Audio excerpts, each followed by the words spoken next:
你想灌我？我灌你干嘛呀？你把我灌醉了，你就不用碰我了。这样，就算你死了，我还可以再嫁。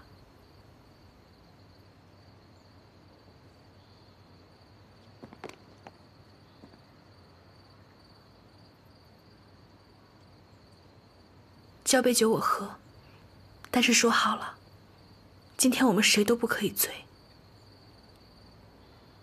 好。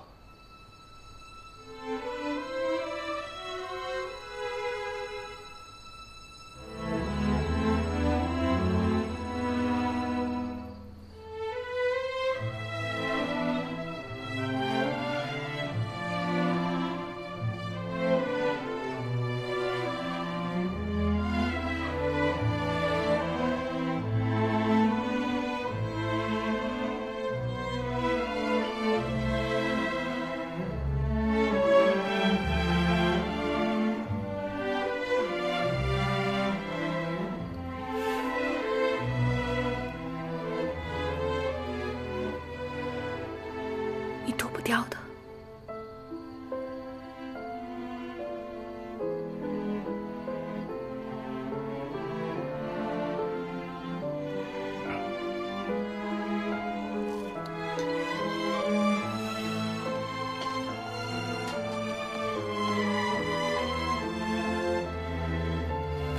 真是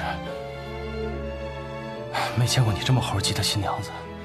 我给我的丈夫宽衣，谁也管不着。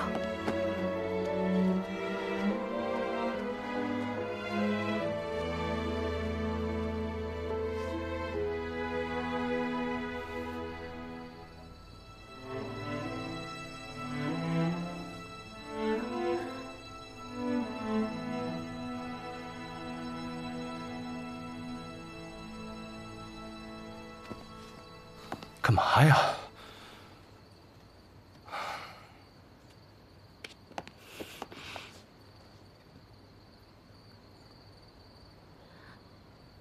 这些疤，我回来要检查的。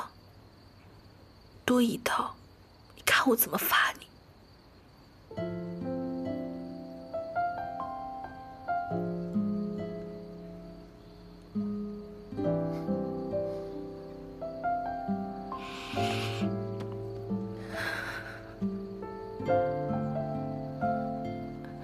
我不想走，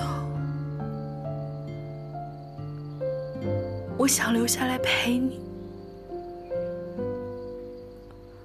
我说过要给你一个家，我们要生好多孩子，我们每年都要拍全家福。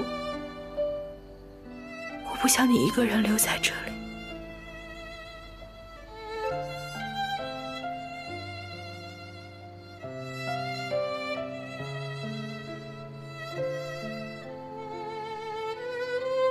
婉清，答应我，一定要把信交给许光耀，让他派兵来支援，这样我们才能守住江城，守住我们的家。到时候孩子、全家福都会有的，啊！可是对我来说，只有你在我身边，陪着我变老，我们陪着孩子长大，这才是我想要的一切。你要是不在了，我什么都没有了。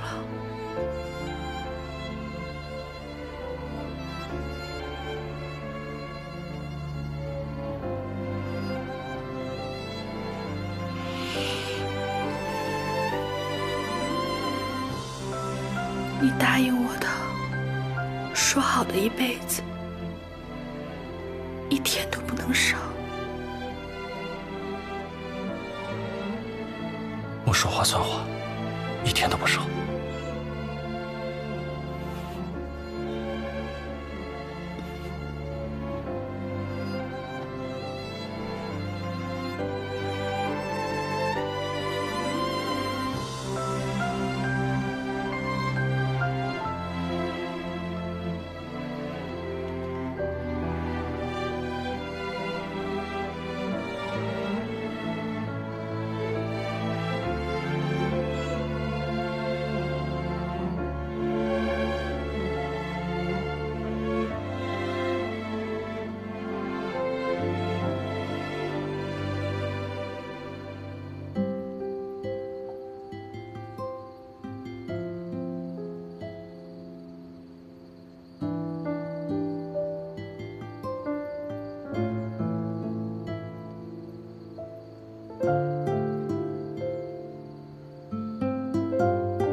送死，那就怪不得我了。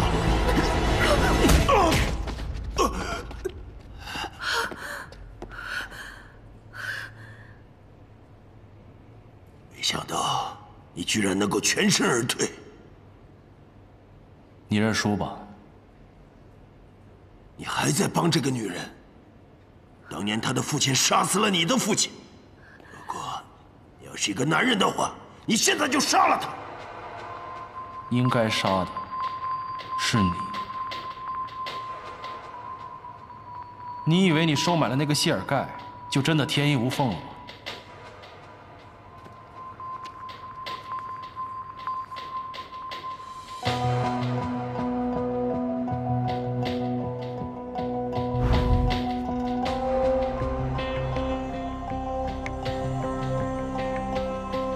是他吗？ 对的，他说不认识。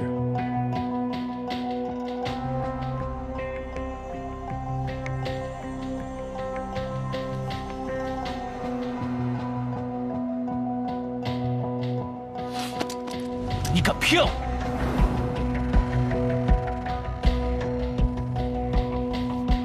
我找到了谢尔盖、洋枪队当年的同伙，他们告诉我，在江浦曾经遭遇了一伙 用开花弹的日本马匪，而那个领头的，就是和谢尔盖在日俄战场上交过手的日本老兵。这个日本老兵就是你，山下纯一。没想到你一直在跟我演戏。没错，老子就将计就计，本来想留你这条狗命多活几天。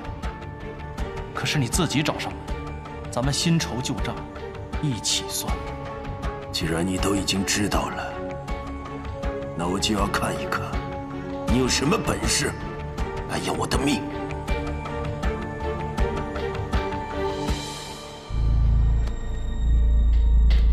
最好别动枪，要动枪，我们谁都活不成。杀你，不需要动枪。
莫听。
婉婷，把图纸给我。你知不知道那个日本人在利用你？他想把明火扔进管道，点燃整个上海的煤气灯。我当然知道，我知道后果就是穆家彻底完蛋，你和谭玄林也会彻底完蛋。你还在执迷不悟？你就为了这点私人恩怨，让整个上海陪葬吗？私人恩怨？要不是因为你，我能失去这一切吗？不是因为你，我妈会死吗？就因为这点私人恩怨，我让整个上海陪葬，怎么了？你疯了！你给我走！不，给我走！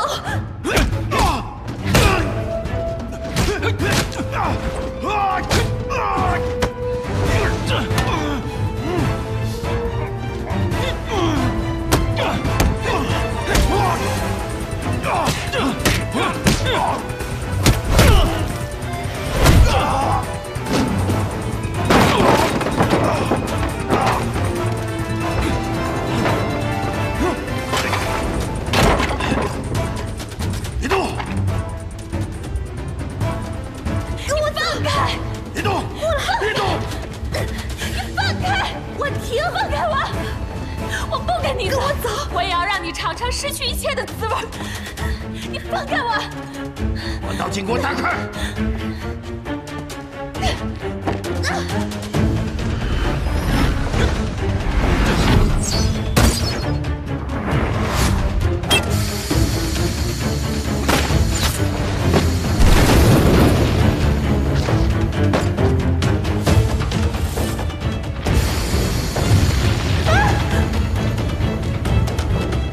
婉清，走，快走！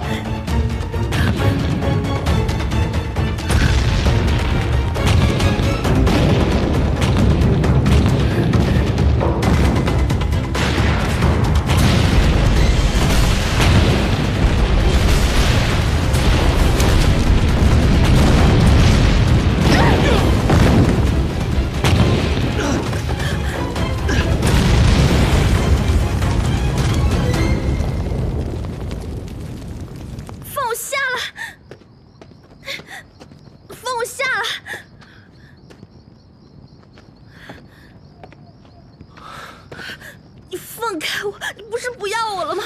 你不要来找我！不要来找我！对不起，对不起，对不起，对不起。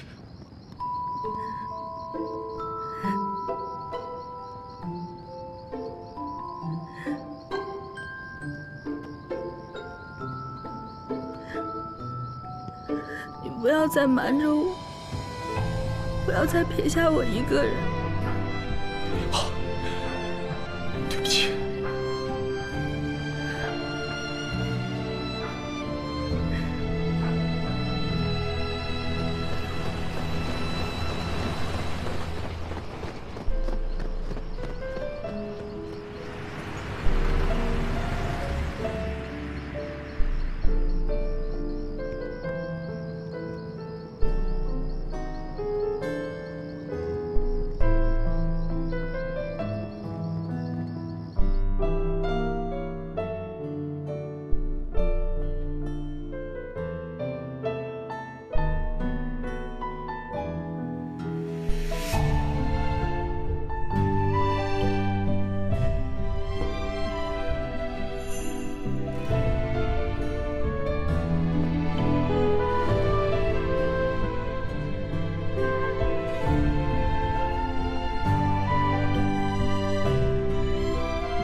这个银坠子虽然不值钱，但是它是我最珍贵的东西。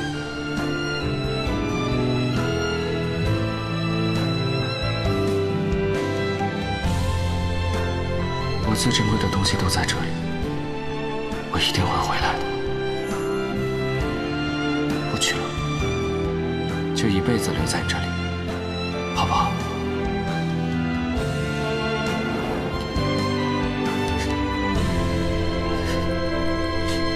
这个银坠子，我不取了，以后都留在你这里，好不好？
来，快快，好。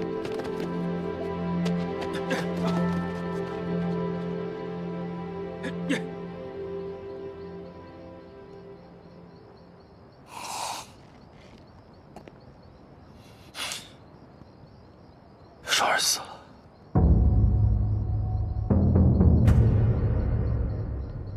徐伯君干的，都怪我，都怪我没照顾好他。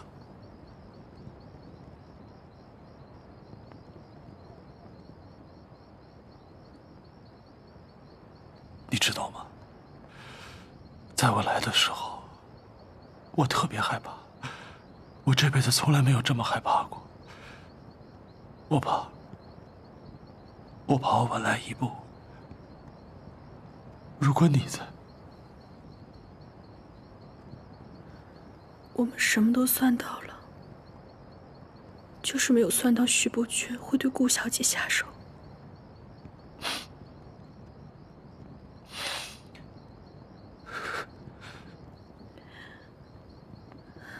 我以为我瞒得很好，你是怎么识破的？其实那天回家看到照片，我就知道你是骗我的。洋枪队是不是在江浦和人交过火？是啊，遇到一股马匪，不过有惊无险。马匪？遇到的不是军人吗？洋枪队那是帮老爷押货的，怎么能对军人开枪呢？对不起啊，之前说了那么重的话。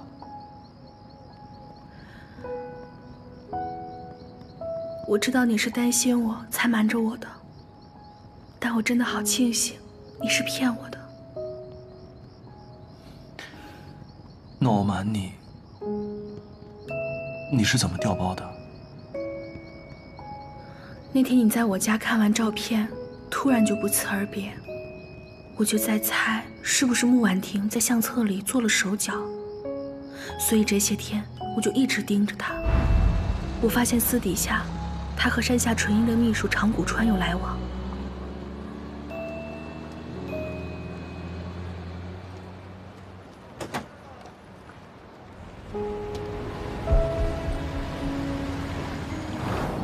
我就觉得他们要对我下手了。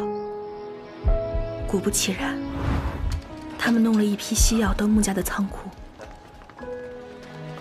我就害怕他们要对付你，但是我也不知道你那边是什么样的情况。直到廖先生给我打电话，我才知道事情已经到了千钧一发的地步。我想了个办法，摆脱了山下纯一的监视，乔装去了码头。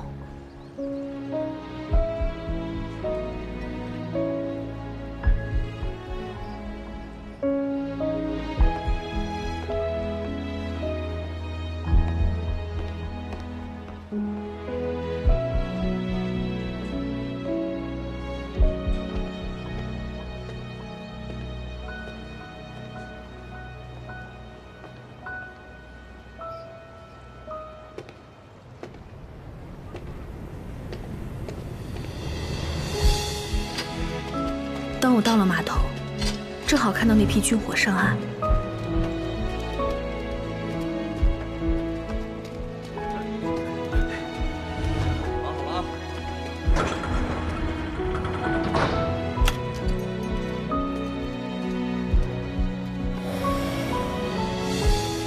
我为了拖延时间，把6号仓库和9号仓库的牌子调换了。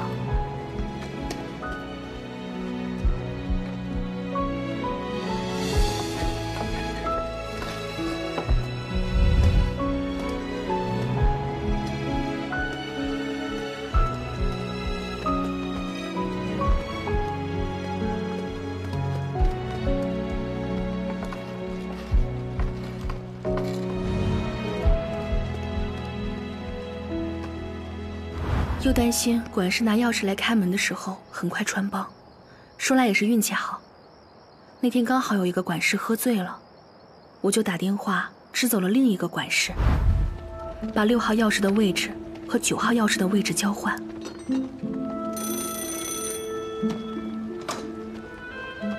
啊，先生，门口有一个您的包裹。我。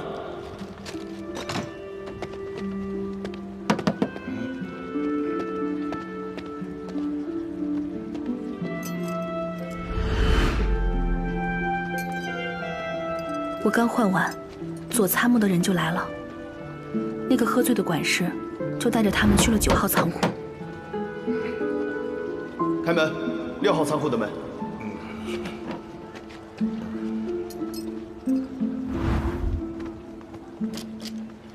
就这样，在你们检查9号仓库的时候，我调走了6号仓库的军火，又把钥匙还了回去。而且在出货单上写下了山下纯一落户在日本商会的名字。麻烦填一下单子。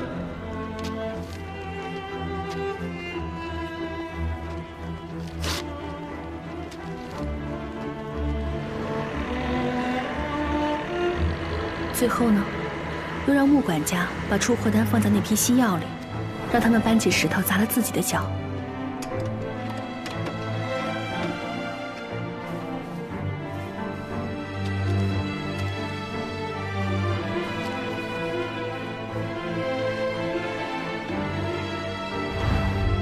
婉清，你知不知道，你这么做非常的危险。如果那个管事没有喝醉怎么办？可是通敌是死罪啊，无论如何都要赌一把。我总不能眼睁睁地看着你去死吧？那你就不怕吗？为了你，我怕什么？对不起。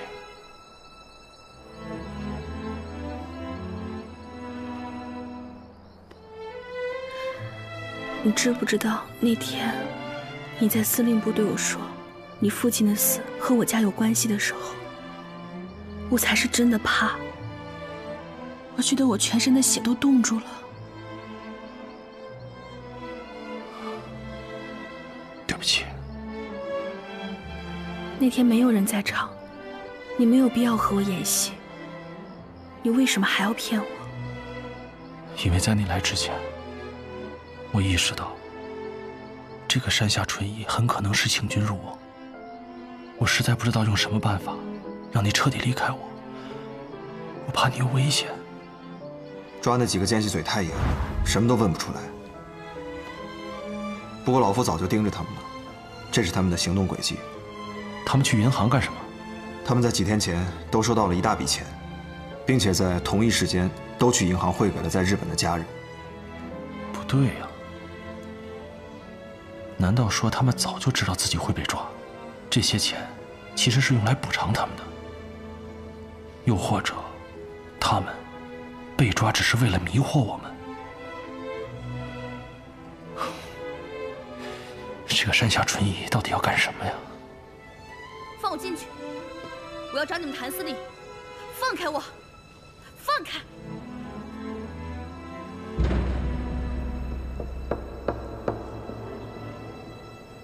糟了，我们中计了，中了徐伯君和山下纯一的计了，绝对不能让婉清卷进来。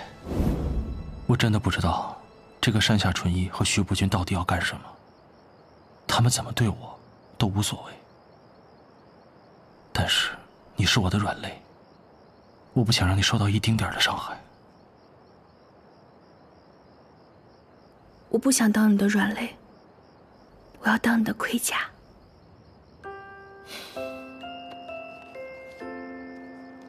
你是我的平安符。那以后遇到了什么危险都要告诉我，我也想保护你。我知道了。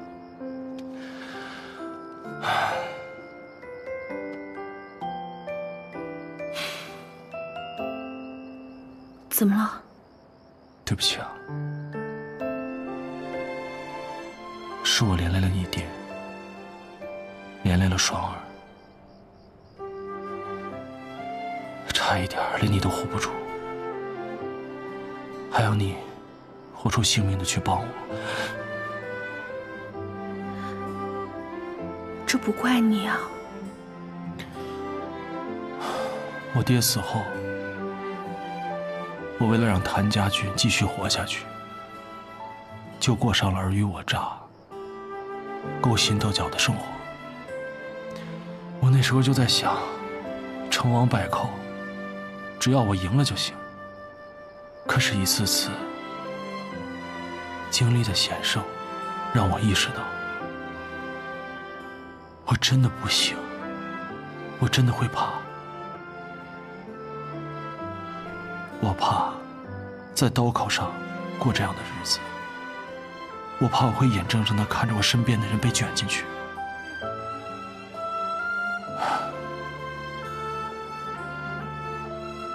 我记得在北京的时候，廖先生曾说过，这个世道让我们每个人都裹挟其中，没有一个人能独善其身。是啊，这裴勋和徐伯钧曾经也是反抗清廷、推翻帝制的人，可是现在呢，却做了一方土皇帝。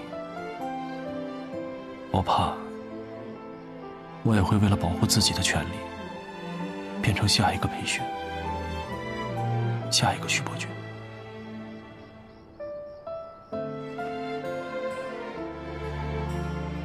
我相信你不会的。我们的结果是什么，都是我们自己的选择。就像我选择了你，我觉得这就是一辈子的事情，我绝对不会动摇。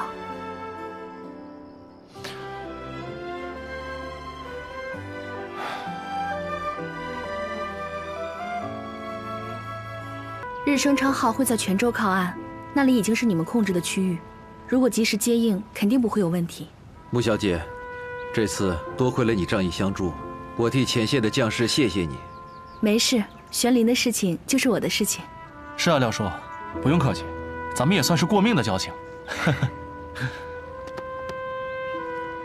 虽然这次他们没有发现什么，可是那个裴勋心里面肯定扎了根刺。这以后，你打算怎么办？我这个上海王啊，听起来风光，其实呢就是泥菩萨。之前要防着徐伯钧，现在还得防着裴勋。等你们真的打过了长江，整个上海啊，肯定是你们第一个要拿下的。怎么，也要防着我了？没有。但是你们共产党打起仗来不要命。哦，对了，还有那个独立团，号称铁军，自北伐以来，攻无不克，战无不胜。先不说我们的交情，就说是硬碰硬吧，我都没有信心能打赢你们。再说了，我带兄弟们来上海是来过好日子的，又不是来当炮灰的。如果是替裴勋当炮灰，那就更不值了。看来，你已经有主意了。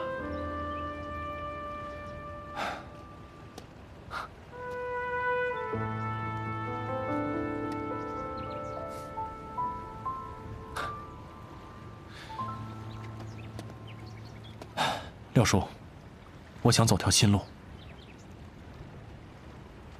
新路？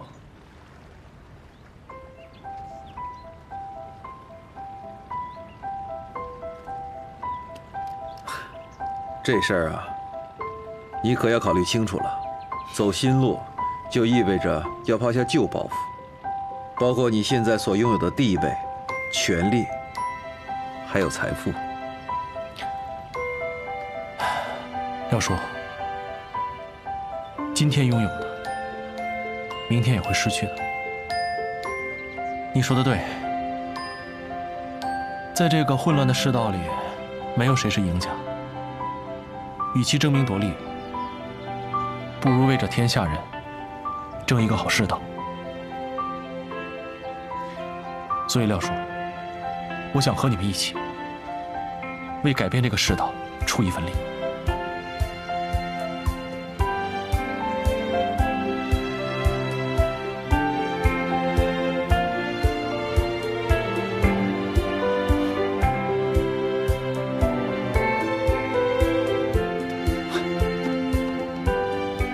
我和组织上会全力支持。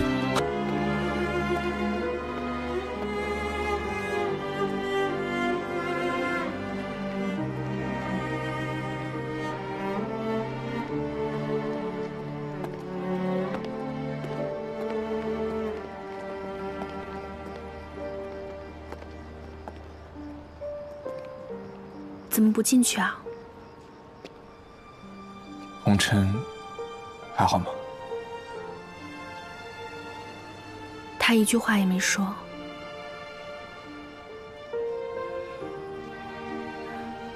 这不是你的错，苏少帅也不会怪你的。我按照你的要求，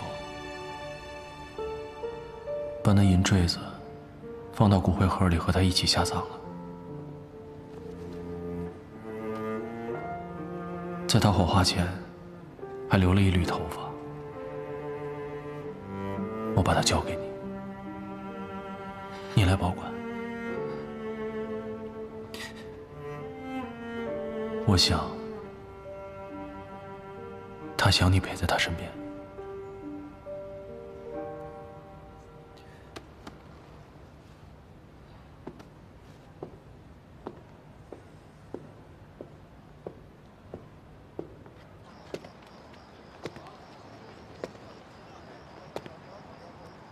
你还好吗？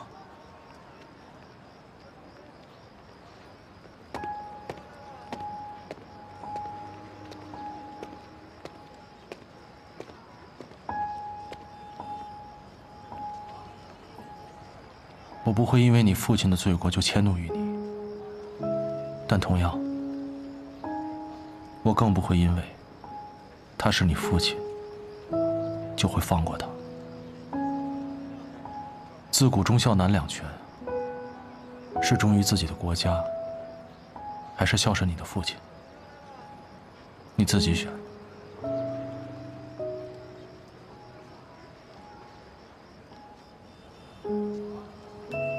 徐光耀，我不想成为你的敌人，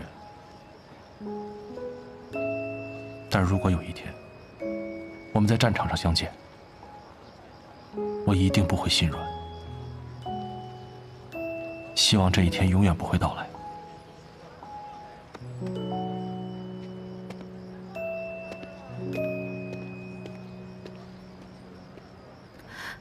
光耀哥，玄灵的话你别放在心上。你走吧，我想一个人静一静。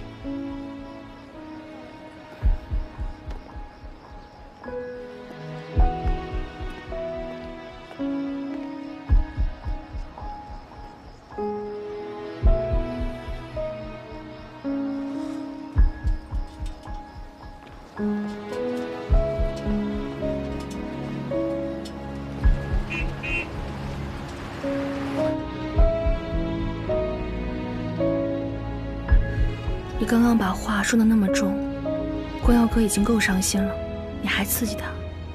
我知道他心里难受，但是他已经到了不得不选择的地步了。所以你并不怪他，你是故意的。这世道配不上他。如果他不是徐伯钧的儿子，或许我们会成为好兄弟吧。你是在逼他做选择。像他那样的人，如果随着徐家这艘破船一起沉掉，那就太可惜了。陪我去趟蛇山吧，谭四，去蛇山。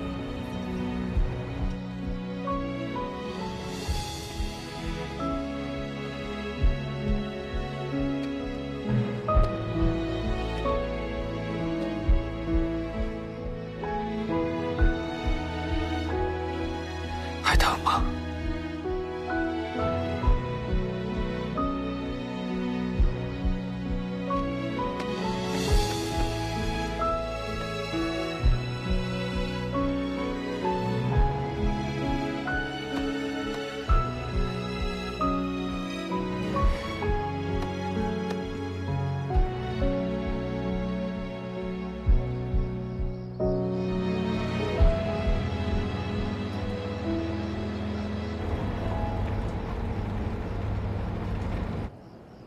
前几天，我叔叔谭子杰在江城病故了。他常年不理军务，这军权一直有几个手下的师长把持着。这革命军已经在长江对岸与江城对峙。万一这战火燃起，江城的百姓就要受苦了。看来你是有打算了。我跟谭家军的兄弟们商量好了，他们都是江城人，虽然十几年没回家，但是江城毕竟是他们出生的地方，所以他们也不愿意看着江城被战火摧残，更不愿意看着父老乡亲们受苦。我是谭家的人，始终有一份责任在。我想向裴勋主动请缨，出任江城镇守使，带着谭家军的兄弟们回到江城，脱离北洋政府，投奔革命，让江城免于战火。那革命军那边知道你的打算吗？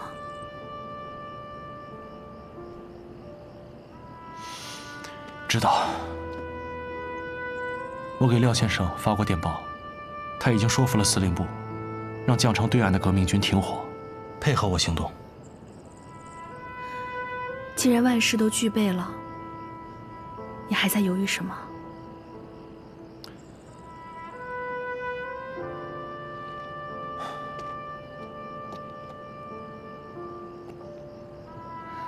万青，我最不放心的就是你。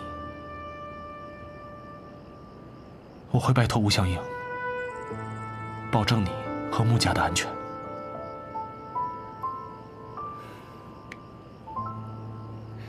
你还记得你第一次陪我来这里的时候，我喊的是什么吗？记得呀。你当时说上海，我回来了。是啊，那时候根本就不知道天高地厚，以为你守着上海，我守着穆家，咱们就能这么一天天的过下去。但现在上海是守不住了，我又能守住穆家多久呢？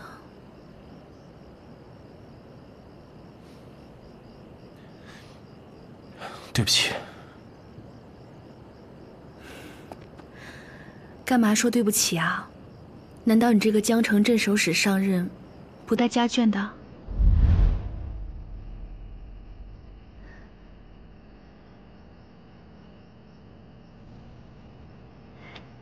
上海，我要走啦！上海，我们要走啦！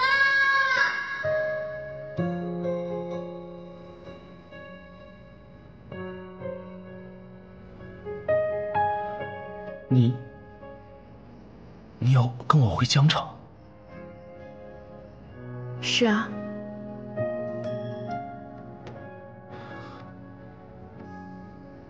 那天廖先生走了以后，我想了很多。虽然穆家现在富甲一方，但其实也是待宰的羔羊，被军阀按在砧板上。现在革命军步步紧逼，各地军阀也变本加厉，很多地方的税都收到了50年以后，老百姓根本就没有好日子过。你说我又能守住穆家多久呢？但是穆家在上海经营了这么多年，这生意人不比我们这些带兵打仗的。虽然上海易了主，这生意可能困难一些，但是至少能撑下去。你没必要跟我一样做这样的生死抉择。是啊，我们穆家是生意人，不管是徐伯钧、裴勋，还是革命军来了，我都能活下去。只要上海一样过日子，我穆家的生意就一定能做下去。但那是认识你之前了。如果没有遇见你，我肯定这一辈子就这样做生意了。但是遇见你之后，我的心也变大了呀。这个世道是个大变局，在这个大变局中，只有棋手可以做生死抉择。而棋子只能听天由命。所以，你想做棋手？如果不是棋手，再精彩的棋局也是别人的，我不甘心。没看出来啊，不愧是我的女人。无论如何，我都要赌一把。反正还有你护着我啊。安青，我向你保证，这盘棋我们不会输。我信你。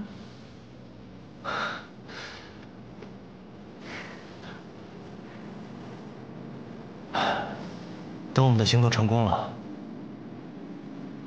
我们就在江城结婚。我让我爹、我娘、我大哥，还有我们谭家的列祖列宗，都来看看，我有多么好的一个媳妇。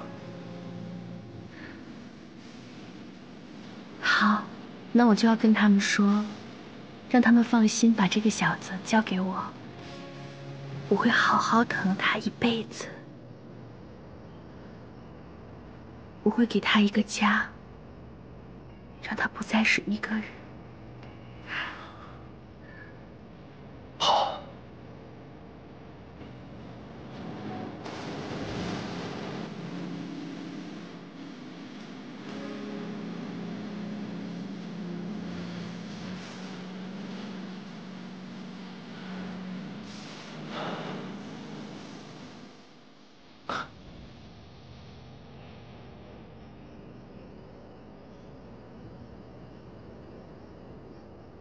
东西都放好了啊！哎，小崔，赶快去厨房把那个海鲜干货都带上啊！是。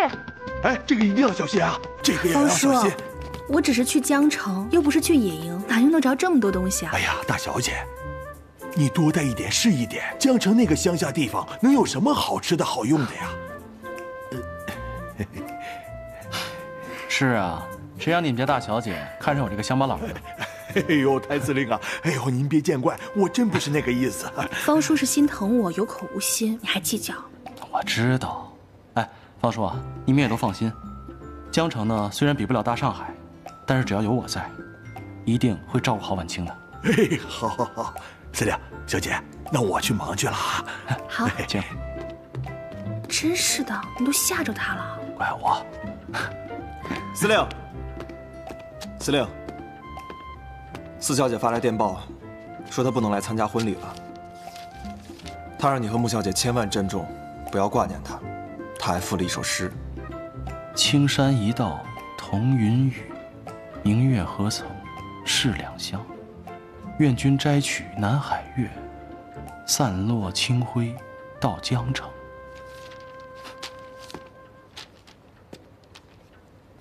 他真的猜到你的打算了。司令，穆小姐，我怎么不明白你们在说什么？这广州的古称是南海郡，这诗的最后2句是祝愿玄林早日脱离北洋政府，拥护国民革命。但是司令，一旦我们公开拥护革命，那就意味着跟北京政府彻底决裂，那四小姐在北京可就危险了。如果裴军再拿她当做人质的话，那我们是进退两难啊。现在只看裴少君能不能不负所托，保四小姐平安无事了。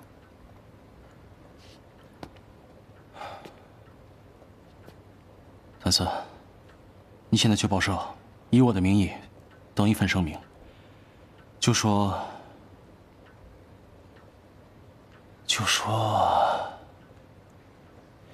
谭家四小姐谭桑榆，生性顽劣，忤逆长辈，私自离家与裴少君私奔，寡廉鲜耻，为家法所不容，故将其开除出谭氏宗祠。即日起，无论生死，都与我江城谭家无关。不，司令，您疯了！这个声明一出的话，四小姐可就再也回不来了。我能怎么办？我已经给她找了退路，是她不回来呀。可见，她已经认定了那个裴少君，即使是千难万难，也不会回头的。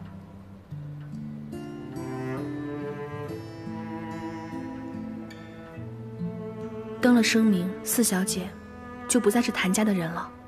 这样，就算裴勋抓了她，也拿她没有办法。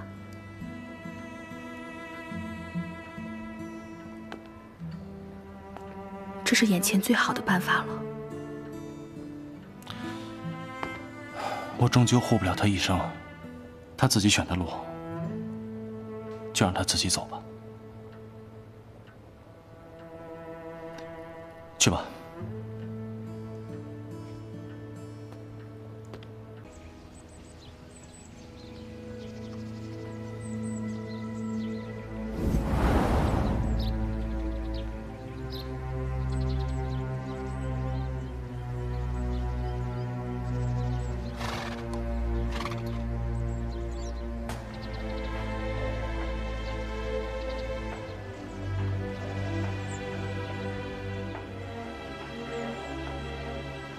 都知道今天是你上任，怎么都没有人出来接啊？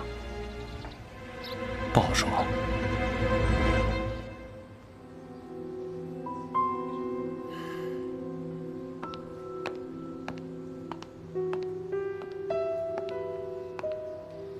谭家老二真的辞了上海司令，回江城当镇守使。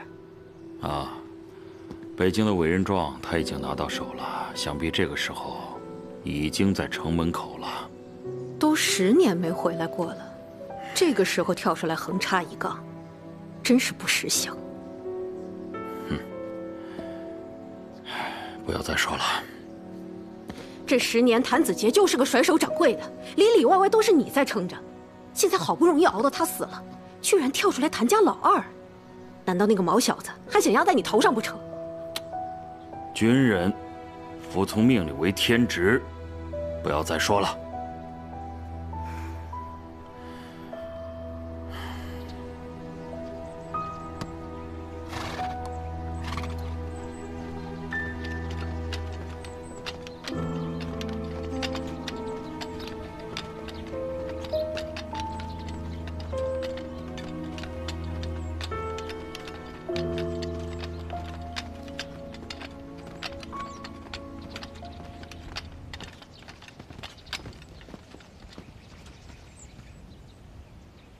如果我没认错的话，您就是从上海来的谭司令吧？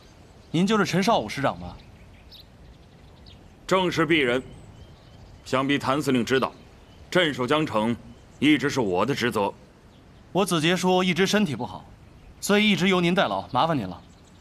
现在好了，我接任江城镇守使，您也就做好分内之事就好了。哼，我分内之事就是保江城的平安。谭司令此番走马上任，带了这么多来路不明的人，是我恐难从命。我的这些兵都是谭家的老兵，并非来路不明，他们每一个人的渊源都比您深厚得多。我只想带他们回家而已。回家？他们的番号是什么？据我所知，他们只不过是上海一个商会的民团罢了，连个军人都不是。谭司令，把这些人带回来，不太合适吧？陈师长，你是故意为难我吗？谭司令是北京政府任命的镇守使，走马上任，别人自然很欢迎，可带来的这些私兵，我不能接受。好，既然我接任了江城镇守使，那我命令你备好营房，备好军饷，把我的兄弟们迎进城。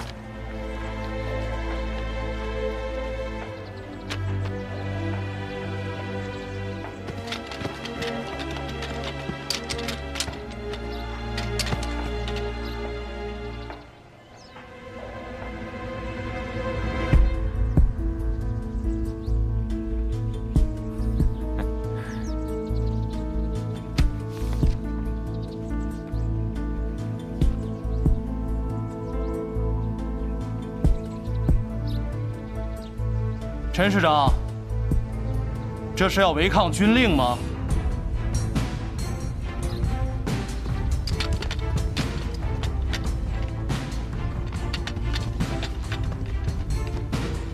进城。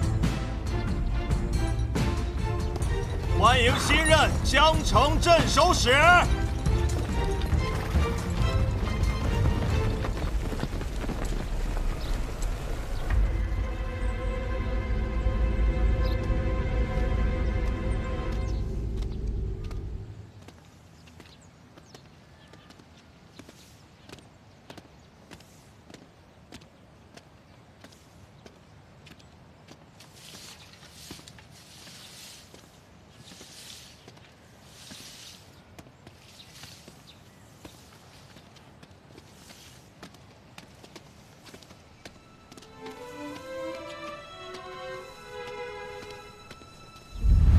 队长，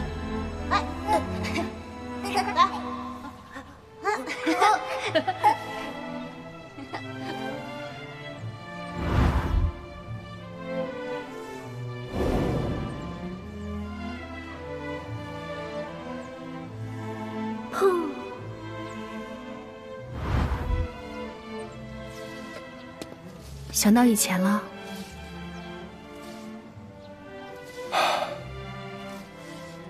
我爹死后，谭家军就被罗炳文撤销了番号，这江城又归入了徐伯钧的地盘。有家不能回啊，一直漂泊在流浪。但是现在我终于可以名正言顺地回来了。只不过这一切都变了。我明白。我刚回上海的时候，走进木公馆那一刻，也是这样的感受。明明是自己从小长大的地方，却恍如隔世。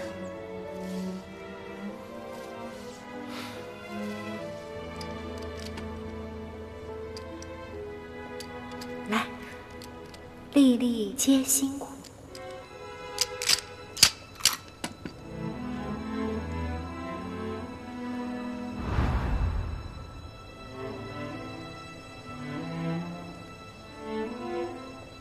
我是回来了，可是人都不在了，真闹情啊！你还有我啊！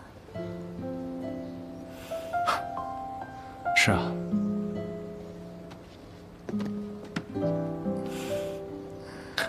还有你，以后还会有我们的孩子。会在这里玩耍，如果你喜欢，我们可以多生几个，生他一个牌怎么样？你想累死我啊！司令，司令，有一名叫刘富的师长求见。刘富，刘叔，快请他进来。好。我们进城的时候，那个陈少武并不欢迎我们。这时候，这个刘师长来干嘛？这个刘富啊，是我爹的老部下了。当时我们在当马匪的时候，他就一直是我爹的左膀右臂。小的时候，我还跟他一起学过骑马呢。但这10年没见了，难免不是一条心。今天这个陈少武，摆明了就是要和我翻脸的。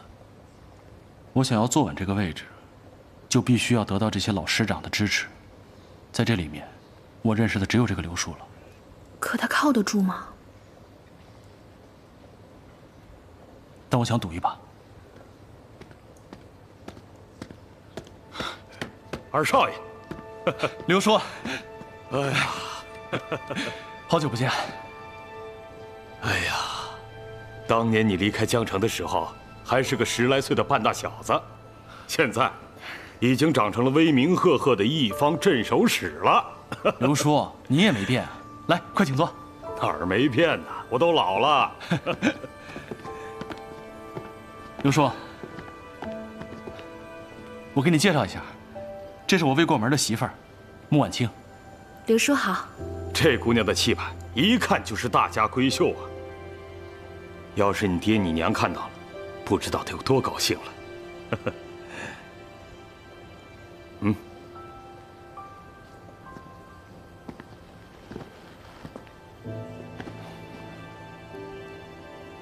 六叔，这10年来，我一直没有回来祭拜过，我太不孝了。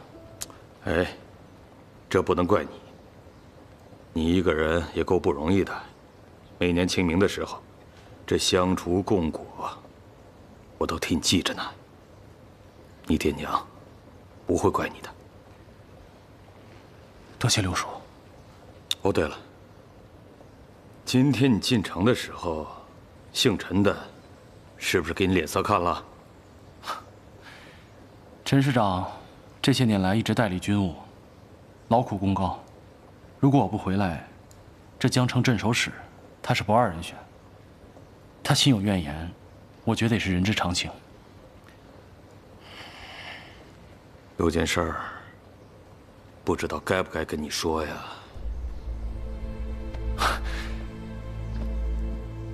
六叔，有什么话您直说。我怀疑你子结树不是病死的。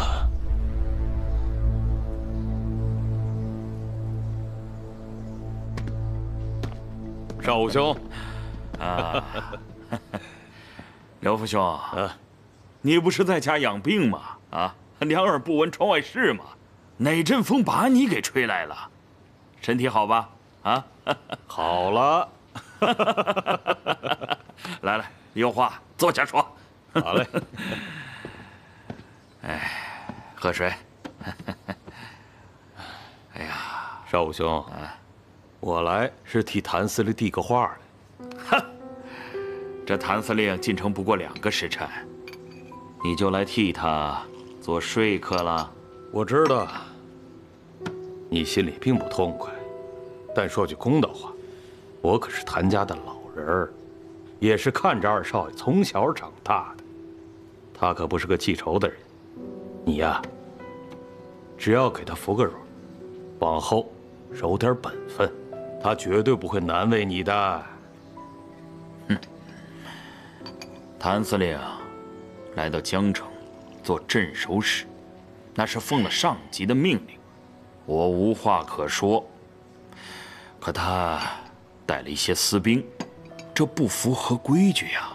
那不是情况特殊吗？要不是当年他们被取消了番号，他们就是江城的兵。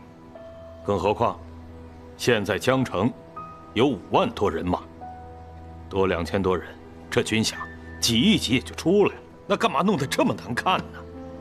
咱规矩是得讲，但人情不是也得顾着吗？哼，好，看在你刘福兄的面子上，这事儿过去了。得嘞。但是少武兄啊，你怎么得有点姿态吧？好，今天晚上啊，就在我这宅子里宴请谭司令。哎，我们都是粗人，喝顿酒，这事儿就结了，行吗？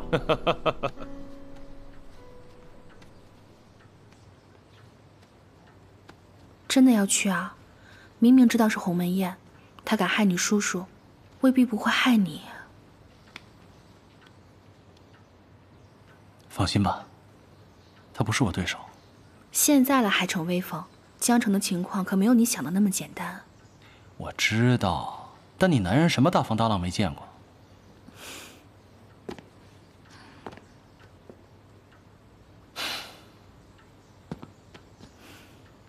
放心吧。各位同僚，谭司令大驾光临，蓬荜生辉。谭司令当年在上海当过司令，这次回到江城这个小地方坐镇，那是我们的荣幸。大家听令，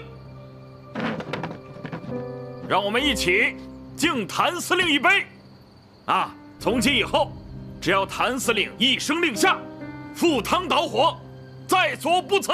赴汤蹈火，在所不辞。哎，各位，稍安勿躁，听我说一句。陈师长，哎，您这么说可是太客气了，谭某羞愧难当。今天是家宴，咱们抛开所有的官职，在座的各位大部分是我的前辈，是长辈，我敬大家，来，干了！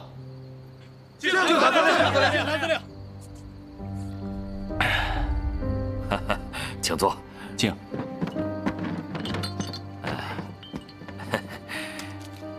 烟酒不分家啊！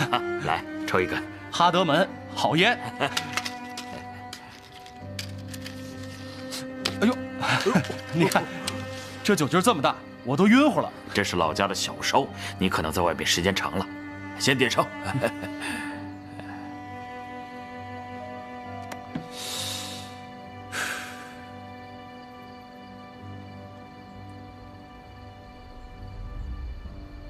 好烟，舒坦。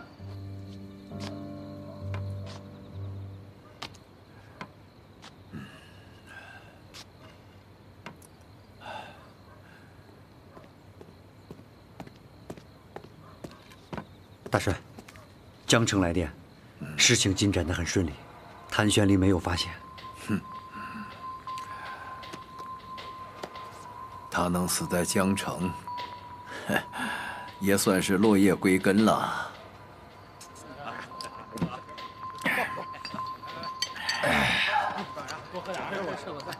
陈师长啊，你说我这怎么还有点胸闷，头还有点晕呢？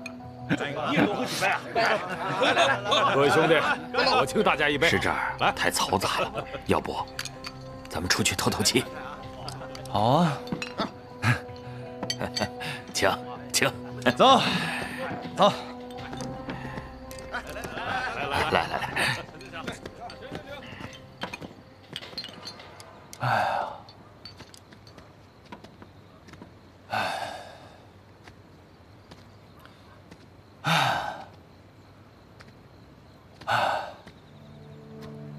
怎么样了？没事吧？呼吸不上来了。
谭司令喝多了，在外边透透气，啊！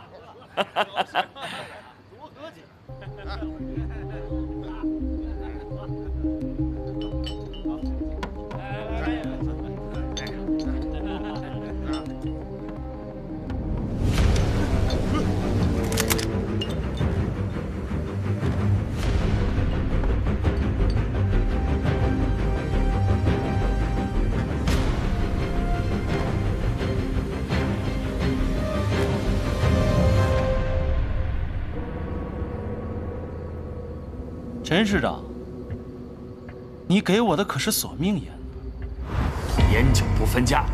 谭司令，来一根。哎呀，哎呦，哎呀！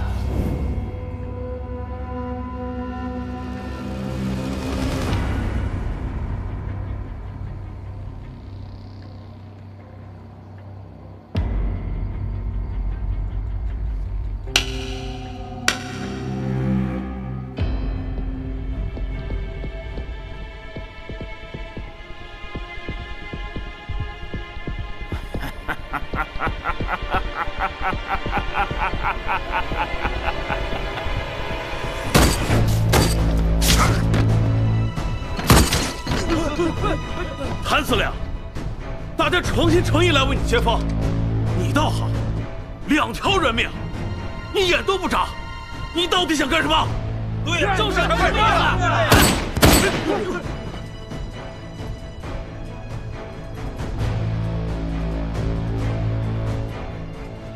陈少武为了一己私欲，谋害前镇守使谭子杰。这到底是怎么回事？不可能啊！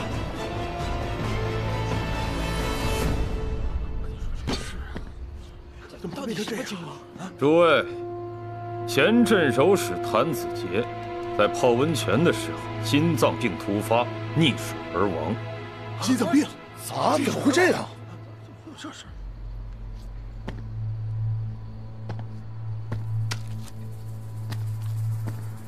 他在死亡之前抽的正是陈少武给他的哈德门香烟。之后，我们对烟头进行了化验，发现香烟当中含有高浓度的洋地黄。这个洋地黄可以使人的心脏骤停。就是说，刚刚陈少武如法炮制，给谭司令抽了同样的香烟。这个人怎么这么阴险呢？这是丧心病狂！真是丧心病狂！死有余辜，太恶毒了！陈少武为了把持军权，谋杀长官，实属丧心病狂。对，这种人绝对要死！该死！该死！什么东西？就是该死！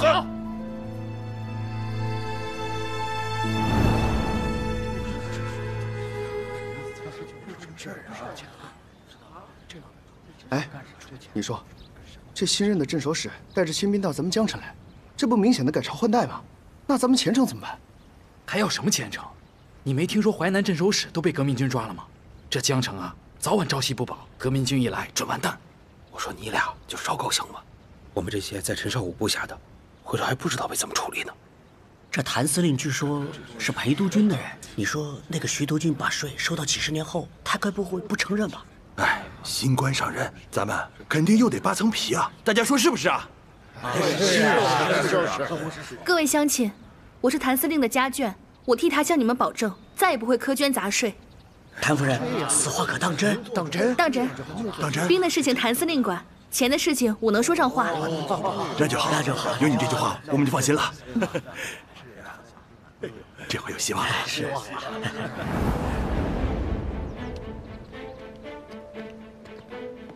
请，请。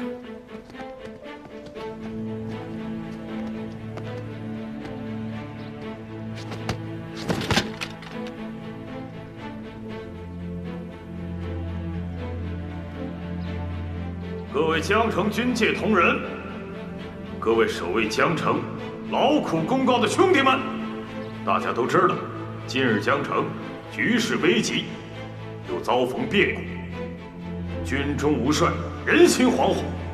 但所幸的是，谭家军后人谭司令心系家乡，挺身而出。他放弃上海司令之位，主动请缨，出任江城镇守使。这实属我江城百姓之福，也是我等之大幸。下面欢迎江城新任镇守使谭玄林长官为大家讲话。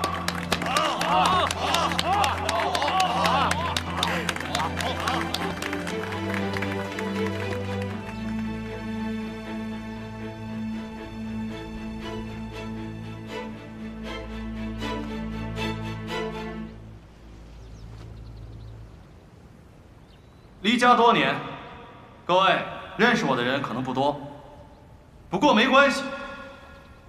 你们应该听说过，自民国新造以来，最年轻的上海王谭司令，不仅敢从越城督军徐伯钧的嘴里抢肉吃，还让他下了瘾。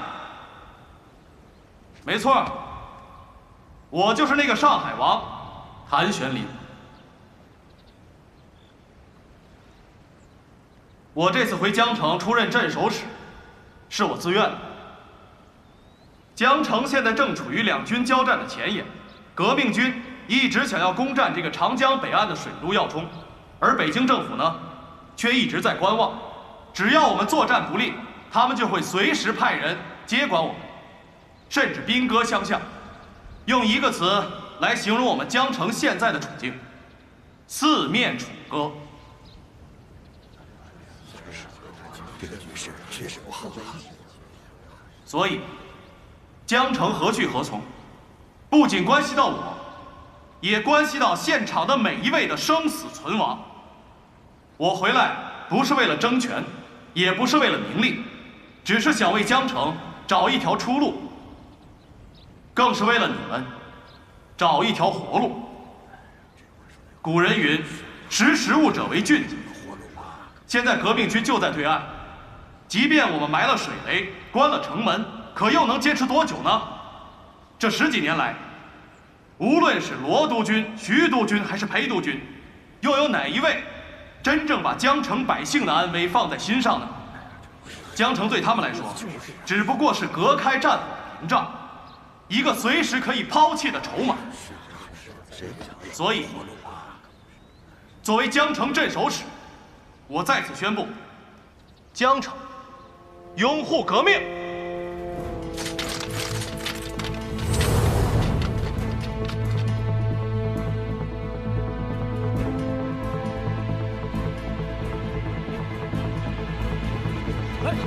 这都是自己人，怎么会打起来呢？这干什么？这都大家不要怕，我是上海华商总会的会长穆婉清，我愿意跟谭司令来到江城，就是因为军阀之战实在令我们苦不堪言。税收到了几10年后，大家一天好日子都没有过上。拥护革命对我们来说，完全是百利而无一害啊！对呀，你这么说我们就放心了。所以请大家相信我们。我们相信你，相信你，年轻有为，相信你啊！对呀，可以，相信你。拥护革命是我的决定，但是人各有志，我绝不强求。现在，愿意跟随我的，我把你们当兄弟；不愿意跟随我的，我也不会挽留。我数5个数，现在愿意跟随我的，把枪放下。5。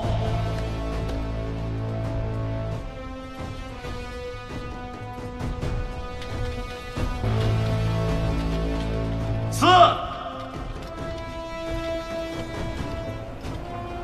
3、2、1。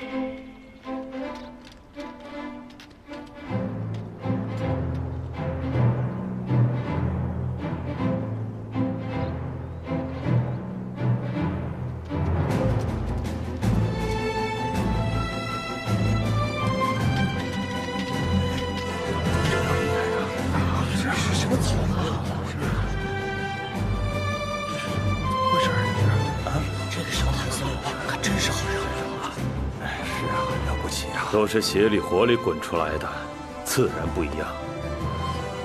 谢谢刘叔。好了，现在留下来的都是我的兄弟，有仗一起打，有肉咱们一起吃，守住江城，人在城在，人在城在，人在城在，人在城在，人在城在。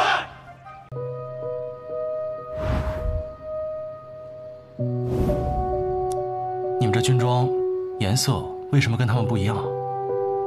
跟我说是原来的布料没有了，新的布料运不进来，所以颜色不一样。刘师长的意思是，等有了新的布料，再给咱们换上。哎，这个黑点是谁的部队？啊，这个是刘师长的一个团。这个呢？这应该是他的警卫营，这边是他的运输队。这刘副是用他手下的2万人，把我们的2000人给围起来了。看来这衣服也是因为想要发动兵变的时候方便区分吧。司令，您的意思是刘副？武器呢？我们的武器在哪儿？武器都在咱们身上，但是子弹和重武器都在仓库。快，现在带我去仓库，不能惊动其他人。好，走。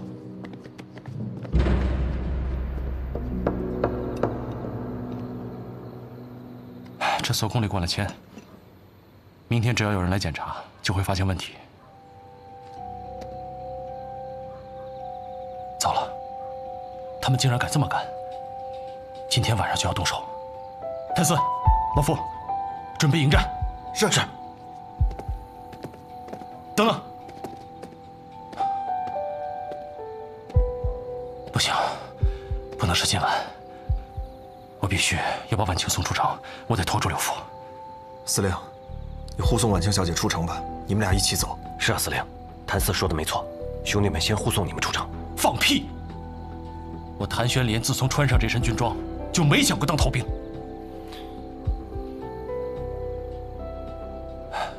我会想办法送他出城，去徐光耀身边。司令，我没得选。我知道你想要说什么，虽然我不知道我明天还能不能活，但是他必须得活。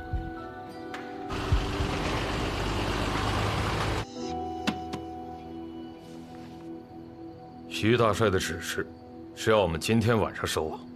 谭玄林的部队已经被分成了12个营房，每一个营房不足200个人，而且相距都在10里地以上，根本没法进行呼应。他们每个营房的附近都有我们的部队，只要我们一动手，他们毫无招架之力。报告，什么事？师长，谭玄林来了。谭玄林，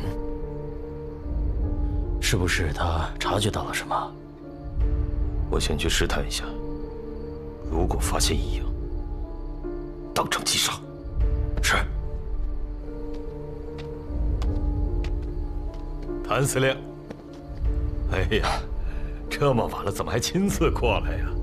有事给我打个电话，我过去就好了嘛。刘叔，您太客气了。您是长辈，我这次深夜到访已经非常过意不去了。我这次来呢，是想向您讨个方便，能不能把江城码头附近的水雷给起了？我明早啊，想让婉清出一趟城。哎呀，穆小姐在这个时候出城，干什么去？哎，她呀，是去找徐伯钧的公子徐光耀。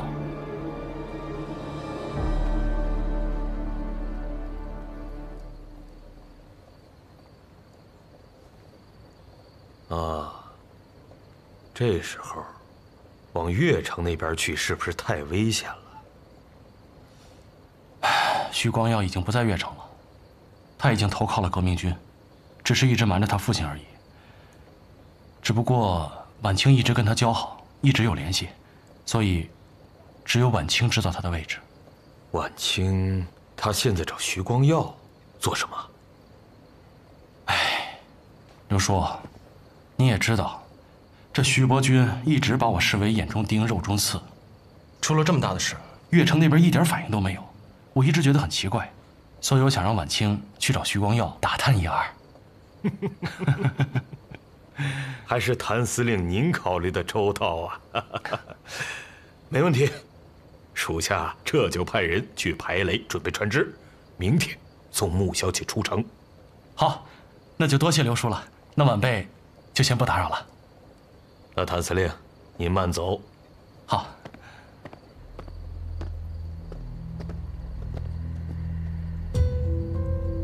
传令下去，行动推迟到明天晚上。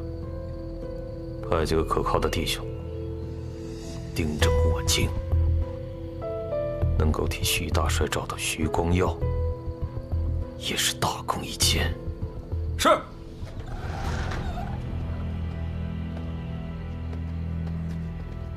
走吧。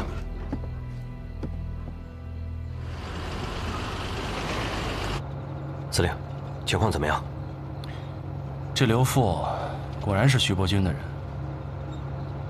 他想通过婉清出城找到徐光耀，然后向徐伯钧邀功。所以他这么爽快的就答应让婉清出城。即便是这样，我们也只能拖住他一天。明晚必有恶战。司令放心，就算剩下一个兄弟，一口气，我们也会和刘富干到底。司令，婉清小姐还在署衙等你，打算怎么办？先去营房吧。是。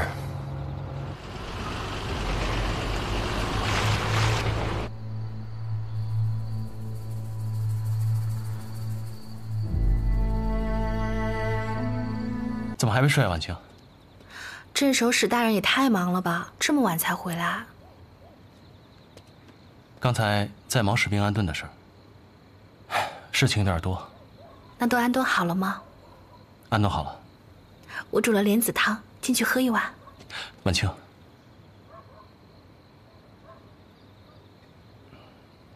有个事儿，我想让你帮我个忙。我们之间还这么客气啊？你明天早上帮我出城，送一封信给徐光耀。为什么突然要给光耀哥送信？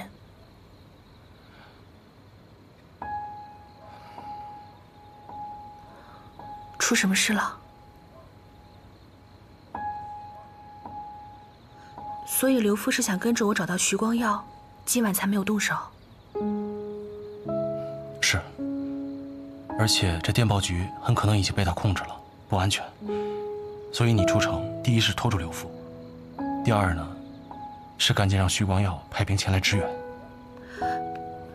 可是刘父手下有2万人，你只有2000人，你能支撑得住吗？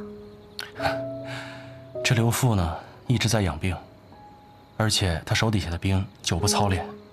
我谭家军可是从战场上拼杀出来的，撑到徐光耀前来支援，肯定没问题。可是光耀哥现在在淮南前线，最早也要后天早上才能到，以一敌十，我不放心你。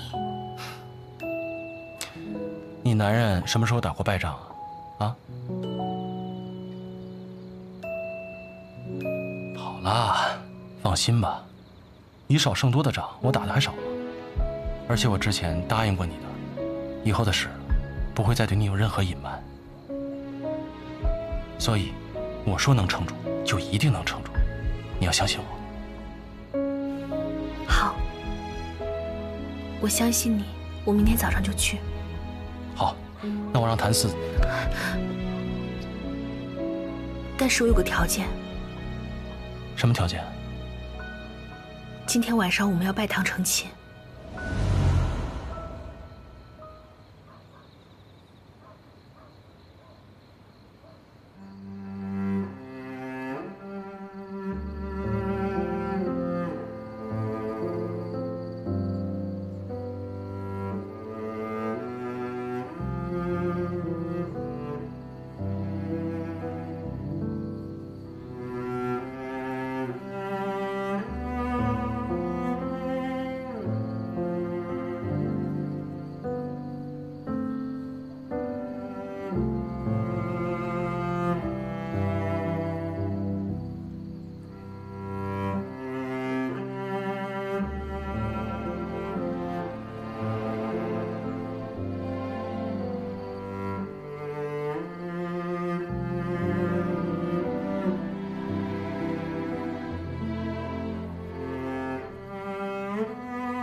婉清，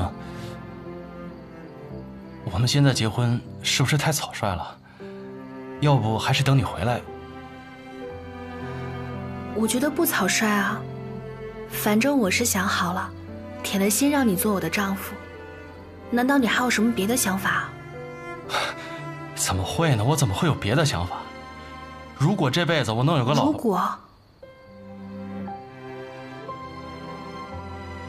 我的意思是，我不会有别的想法。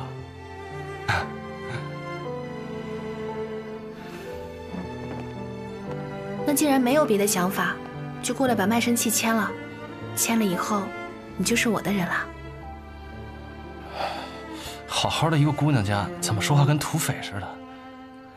谁让我看上你这个马匪崽子呢？不有点土匪做派，下半辈子怎么镇得住你啊？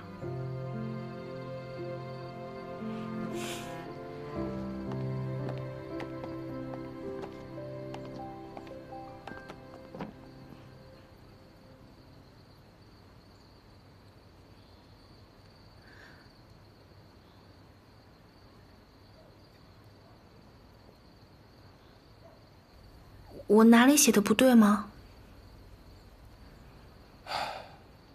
你这国语是日本老师教的吧？韵脚都没押对啊。怎么，你是不愿意跟我生死相依，还是不想和我不离不弃啊？我说韵脚，你扯哪儿去了？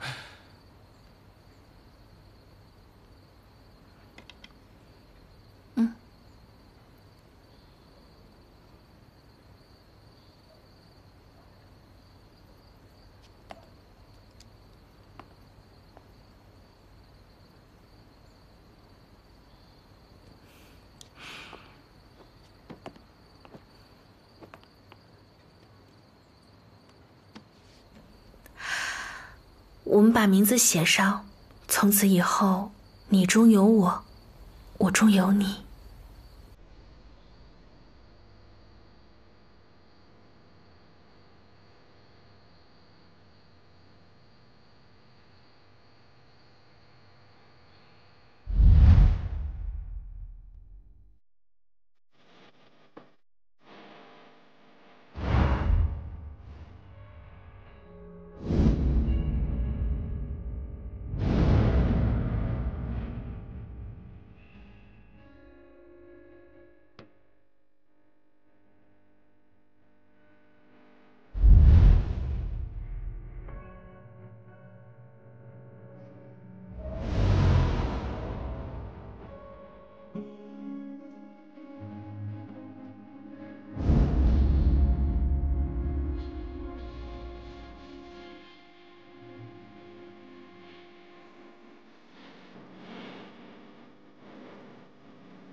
你不要再瞒着我了，不要再撇下我一个人。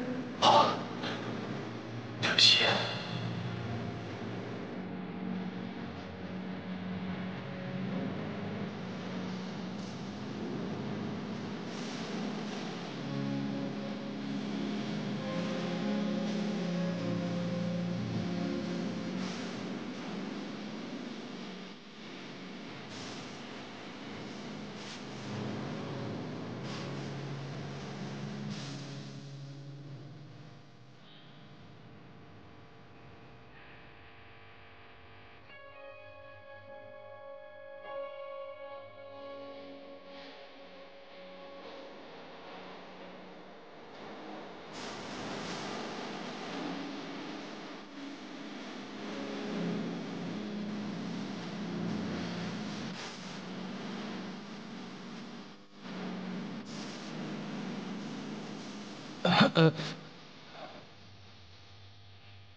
我们还没喝交杯酒呢，新婚之夜不喝交杯酒，不吉利。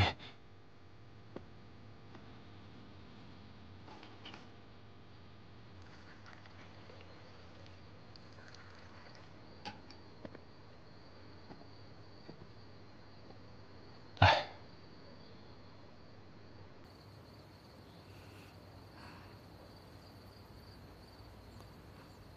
你想灌我？我灌你干嘛呀？你把我灌醉了，你就不用碰我了。这样，就算你死了，我还可以再嫁。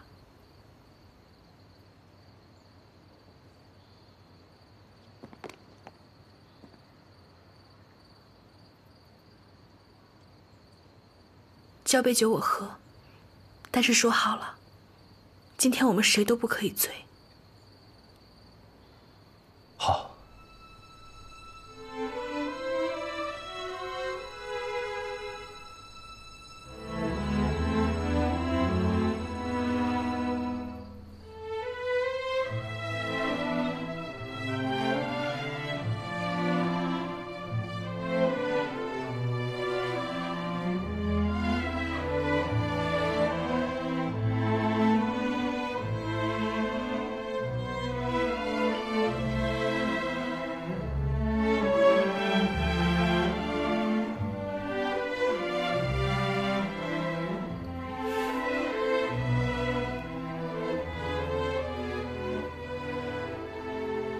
掉的。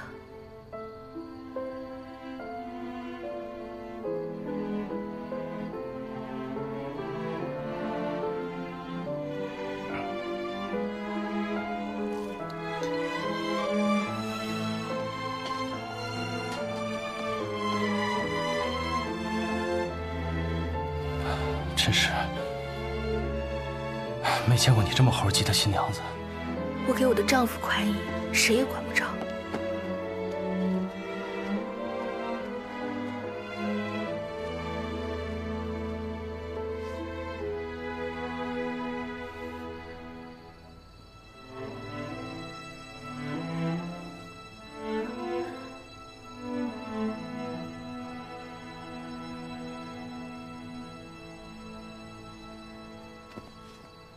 干嘛呀？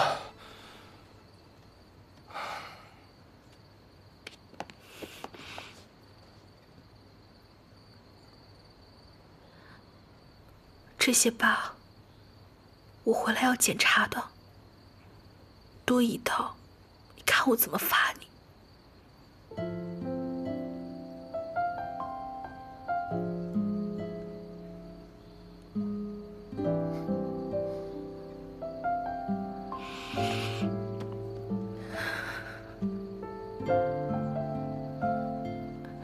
我不想走，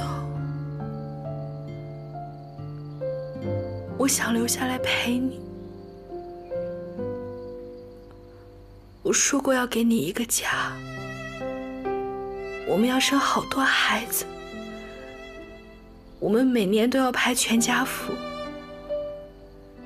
我不想你一个人留在这里。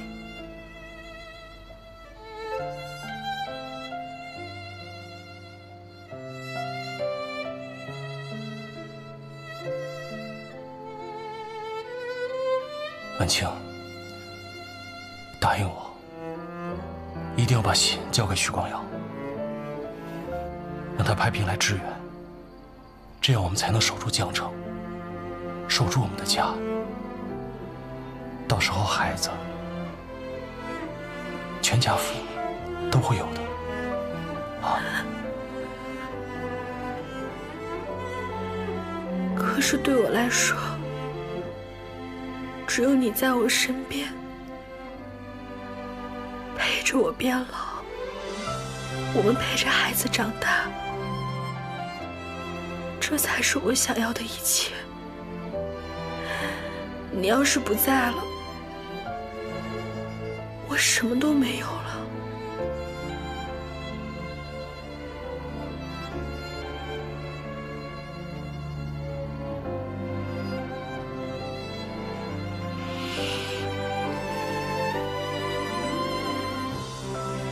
你答应我的，说好的一辈子，一天都不能少。我说话算话，一天都不少。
信收好了吗？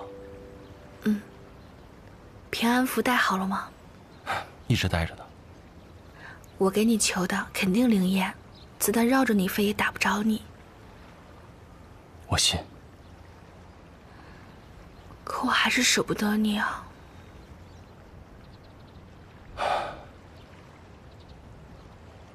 没事儿，最多过2天，你就能见到我了。一辈子这么长，不差这一天，啊？嗯。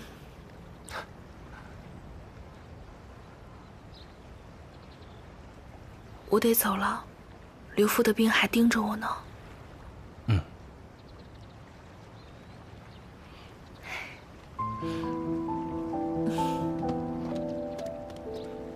万青，请。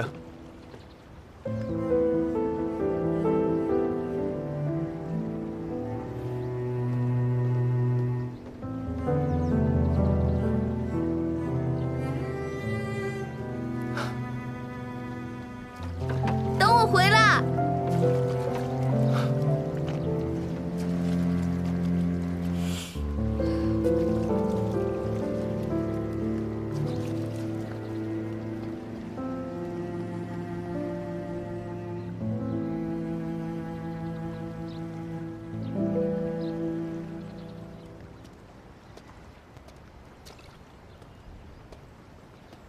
司令，真不敢想象，婉清小姐看见这封信，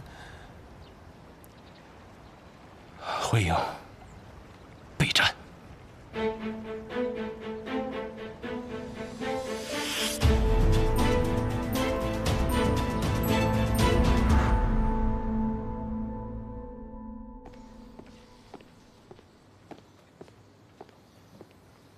督军，江城来电。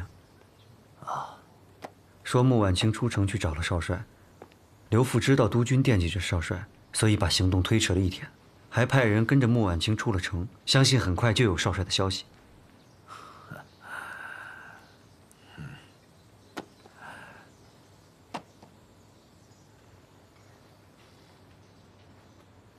替他打的江山，他偏不要，宁愿去给别人当马前卒。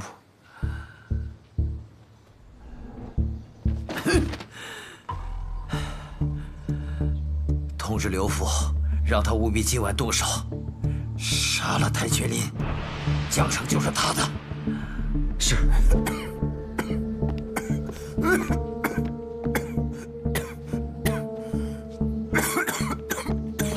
督军，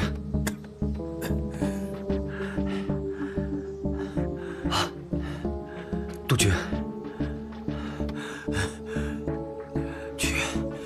去找光耀，把他给我带回来，就是绑，也要给我绑回来。督军放心，我亲自去，一定把少帅给带回来。好，快！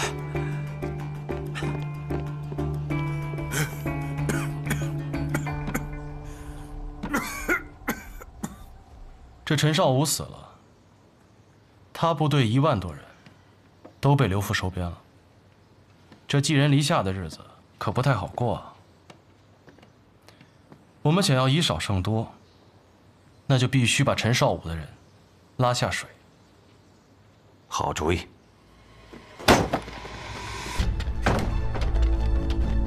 把陈少武的同党带走。是。走。出来！干嘛抓我？走！你们干嘛抓我呀？为什么？长官，这陈少武谋反，我们是真的不知情。您这是抓错人了吧？我们是奉刘副师长的命令，严查陈少武的同党。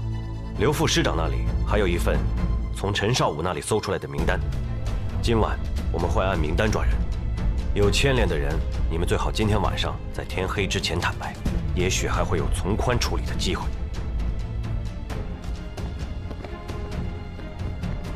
按名单抓人，什么名单？会不会有我们的名字？这总不能听刘父他一面之词吧？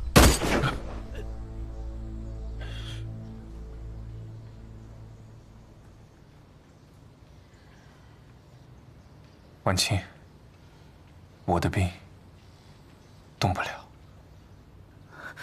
为什么动不了？我们现在正在和芜湖镇守使2个师对峙，如果我的兵现在调去江城，淮南很快又会落入敌人手中。不过我已经向司令部通知了，司令部现在马上会调过去2个团，前往江城支援。可是刘父有2万人啊，我们给他2个团只是杯水车薪。光耀哥，玄林只有你这个希望了，求求你救救他好不好？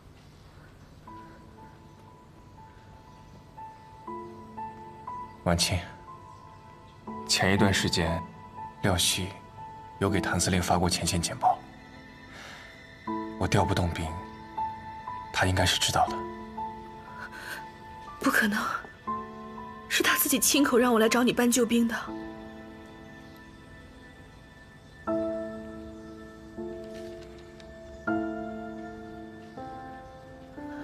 既然这样，他为什么要给你写信啊？他信上写了什么？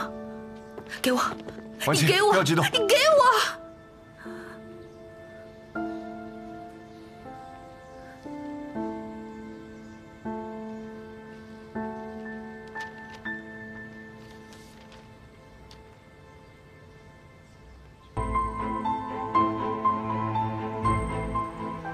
光耀兄，见字如面。江城危机变起萧墙，我与谭家军2000余众，已被叛徒刘复2万大军困于城内，敌众我寡，孤军奋斗，为成功成仁，别无他途。我既已投身革命，早将生死置之度外。兄与婉清自小相识，对他关切之意乃是一片赤诚。你我曾为同僚，虽相交不甚，心中却是惺惺相惜，肝胆相照。我战死后，婉清心中必是痛疾，你是她唯一的亲人，望兄悉心照料，务必要婉清将我忘记，快意余生。革命成功之后，若能回到上海，记得带她去老街吃生煎，去佘山看夜景。我欠她一生相守，此生无法偿还，望兄代劳，护她周全。人之相知，贵在知心，想光耀兄必不负我也。就此永别，感念之深。谭玄林绝壁。他骗我，他说要活着等我回去。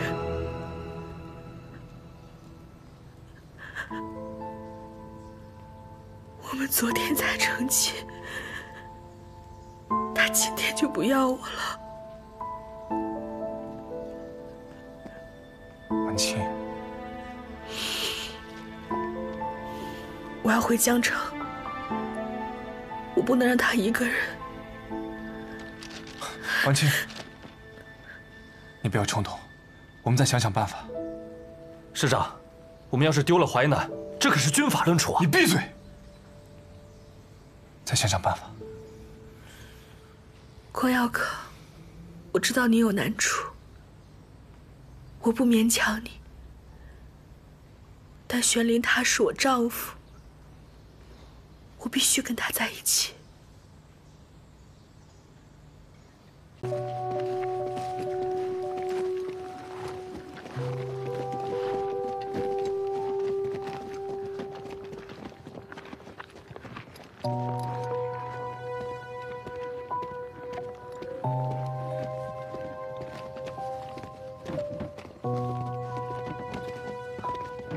徐副官，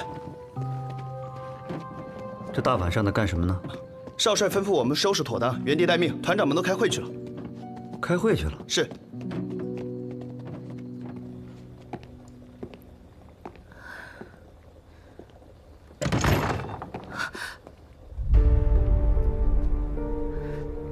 你来干什么？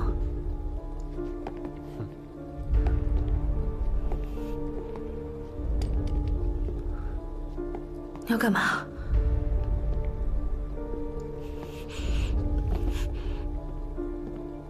婉清，轩，你要干什么？你这么快跟我回来，我就起了疑心。可惜大帅一世英名，却被你耍得团团转。你回来就是为了帮谭玄林搬救兵的。副帅已同意和谈，并且将军权交给了我，我当然有权见机行事。大帅同意和谈，可没同意放过谭玄林。姓谭的害得大帅还不够惨吗？你不仅不替大帅报仇，还跟仇人沆瀣一气。徐远，我看就是这个女人挑唆的。你只是我父亲的副官，你管太多了。但我的命是大帅从战场上救回来的，大帅把我养大成人，教我做人做事。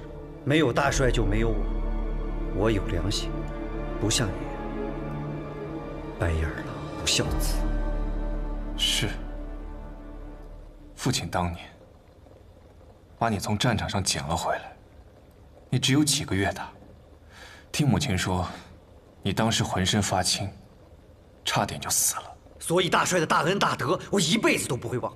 但你知道为什么父亲要把你捡回来吗？你想说什么？光绪22年，山东大刀会起义，父亲当时是巡防营管带，他带兵剿灭起义军，射杀了一对带着婴儿的起义军夫妇。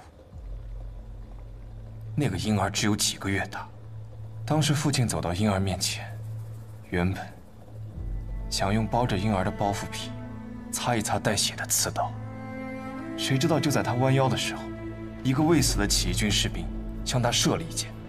父亲因为这个弯腰，躲过了一劫。他认为这个婴儿能给他带来好运，所以将他抱回了家。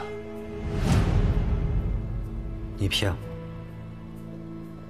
这是我母亲日记本里写的。她觉得亏欠了你，所以她生前一直待你不薄。她这么做是为了替父亲赎罪。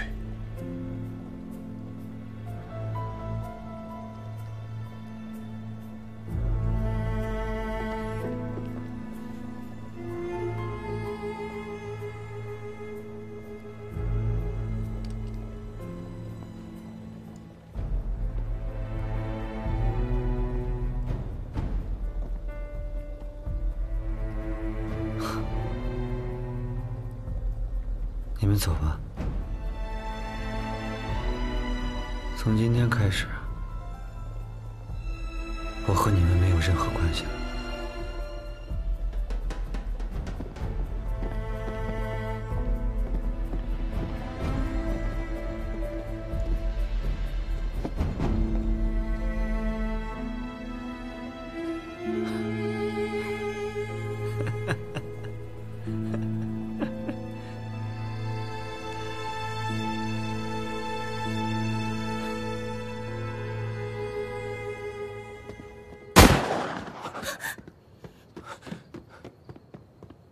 元哥，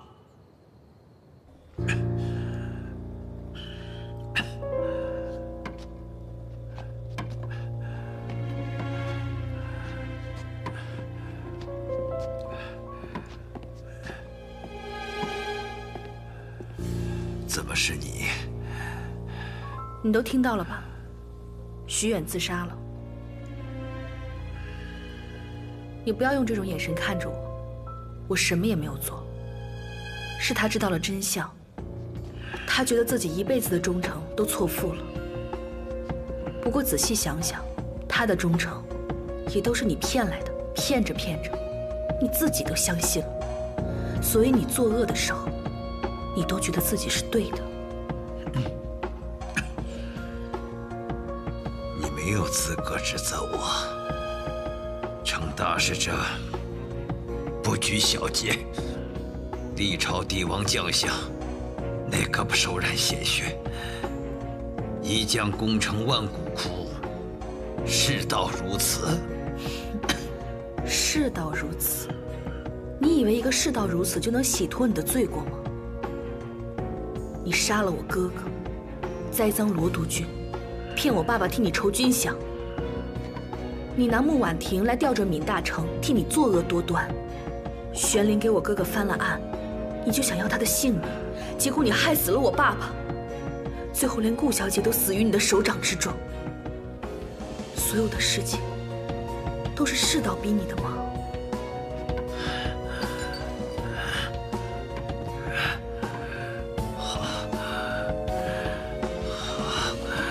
你这个泼妇，我要替光耀拔掉你这根刺。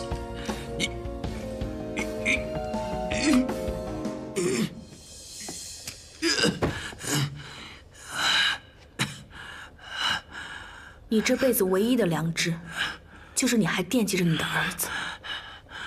可是光耀哥，他根本不会听你的安排。光耀，光耀叫来，光耀在哪里？光耀哥，他在替你还债，你做的恶事，他一件一件替你弥补。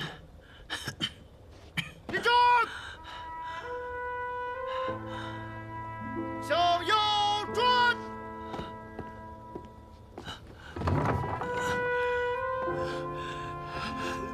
你不是想看你儿子吗？他正在院子里，意气风发地整顿军队。大帅是读书人出身，一生以天下为己任，半生戎马，力图救国。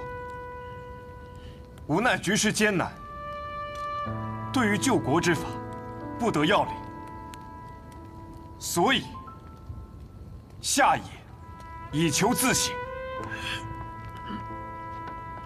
他现在就在这院子里，整装待发，准备连夜去支援江城。有这样一个儿子，你一定很自豪。历史上没有一座城是破不了的，也没有谁家的地盘能够千秋万代的传下去。真正的地盘在老百姓心里，只有老百姓认我们、敬我们，不管走到哪里，不管什么时候，我们都有路走。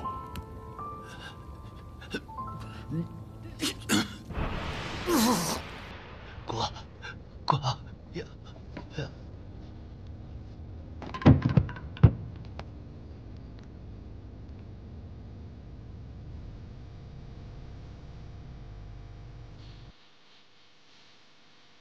从今天开始，部队就由我来接管。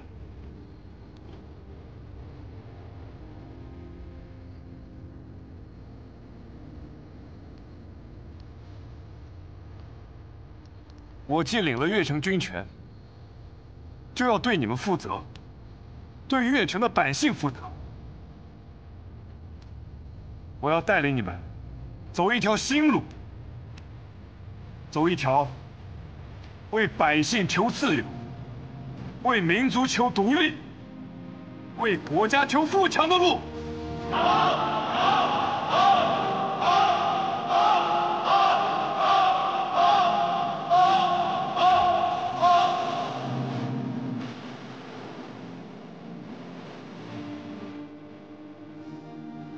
父亲，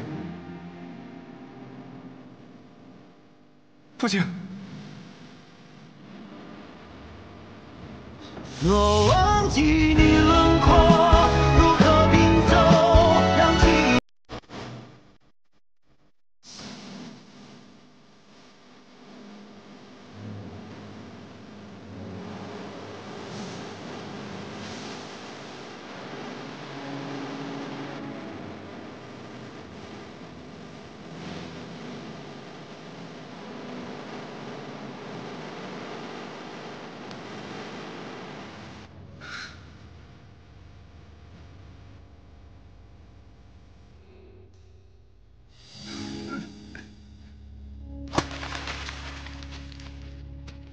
一群废物！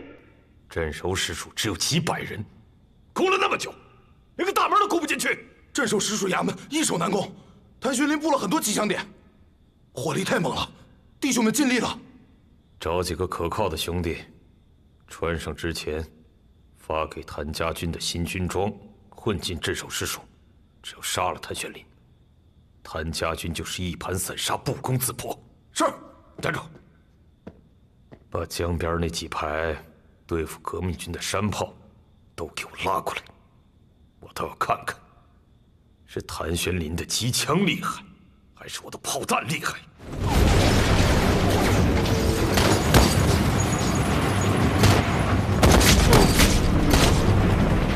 我们是八营的，快帮忙！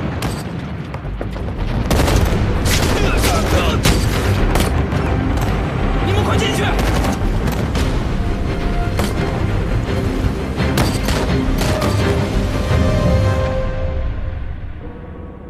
伤亡情况怎么样？7营守不住了，8营还在死守，但是让我父带一队人去营救8营。是。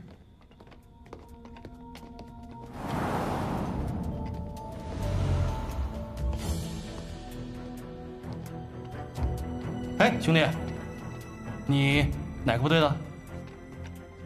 司令，我们是8营的，刚从城南突围出来。城南被围了，你们是怎么突围的？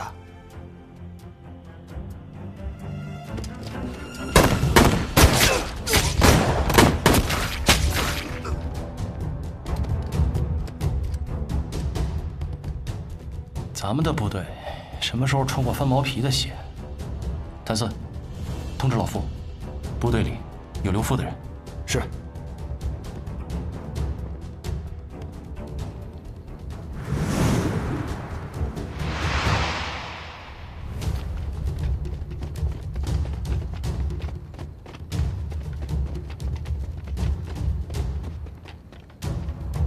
快通知司令，他们要炮轰镇守师署！快！是，给老子打！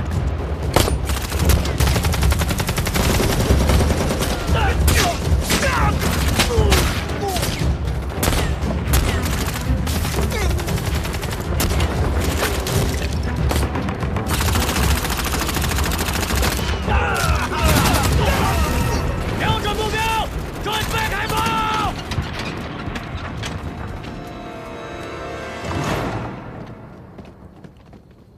报告，他们要炮击鼠牙，司令，我们快撤吧！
地形复杂，对我们有利。好，往老城撤，快！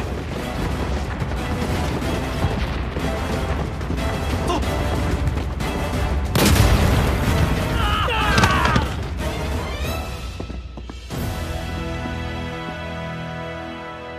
谭显林是在拖延时间呢。传令下去，哪怕把老城给我炸成灰烬，要干掉谭显林。是。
司令，是我。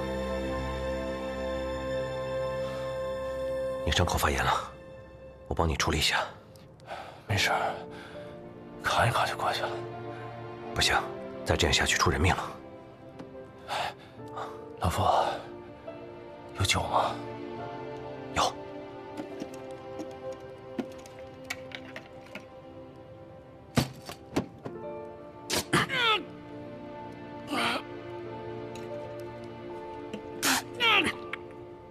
忍一忍。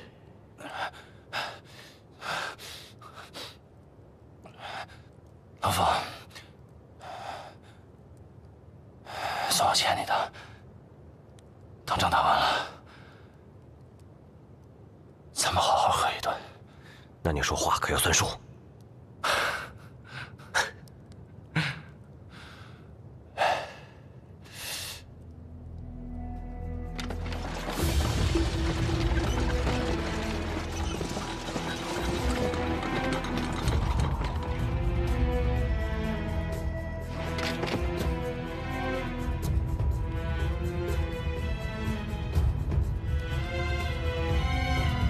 放！放！司令，小心炮弹！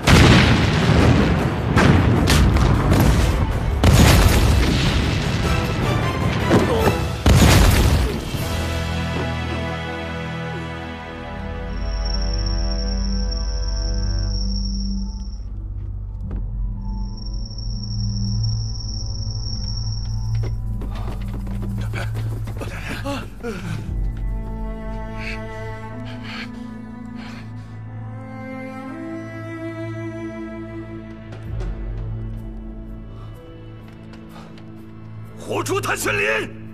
是。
你答应我的，说好的一辈子，一天都不能少。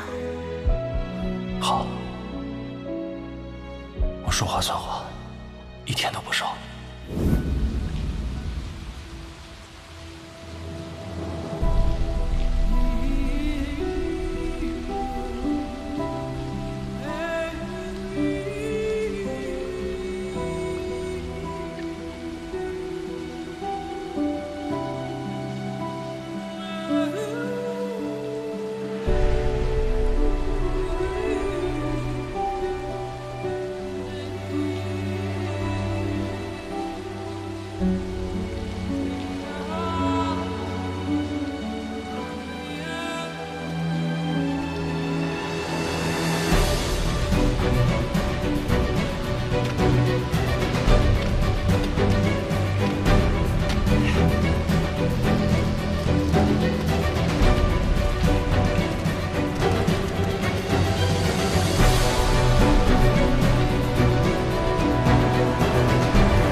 让开！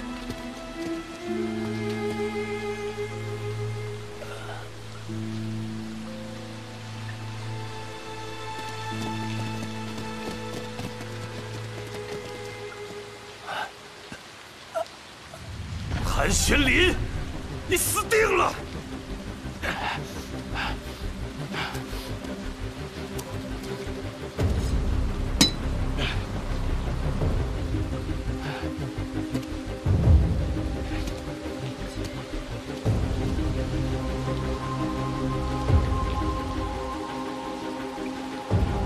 为什么要给徐伯君卖命？为什么？唯一一个儿子，就因为挪用了区1万余元的军饷，被你爹处决了。你以为我是在为徐伯君卖命吗？不是，我是在给我儿子报仇啊！你肯定不知道，当年就是我把你爹的行军路线告诉了徐伯君，才导致你爹的死亡。今天要让你们谭家断子绝孙！原来是你呀！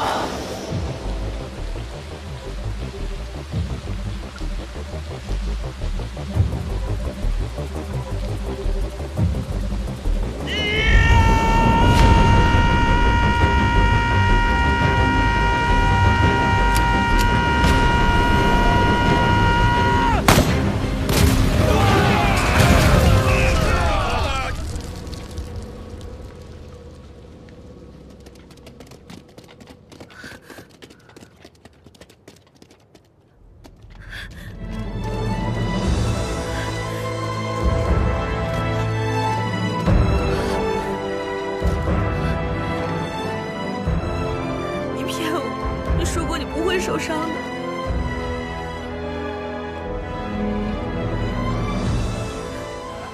没事，没事。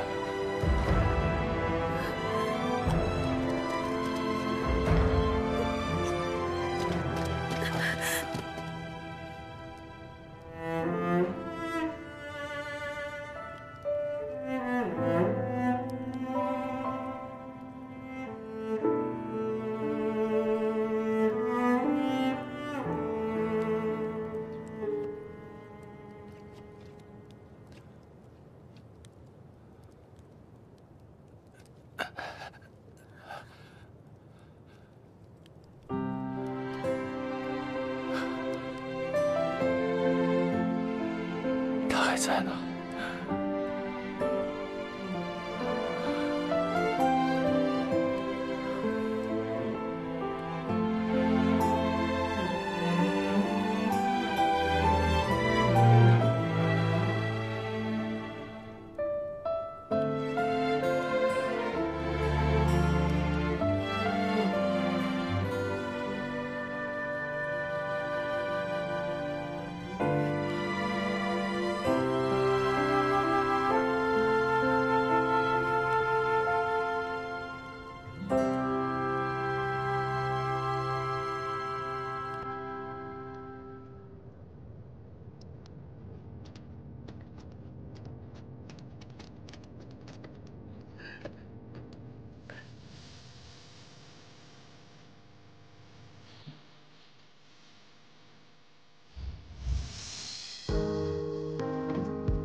亮叔，玄林，伤好点了吗？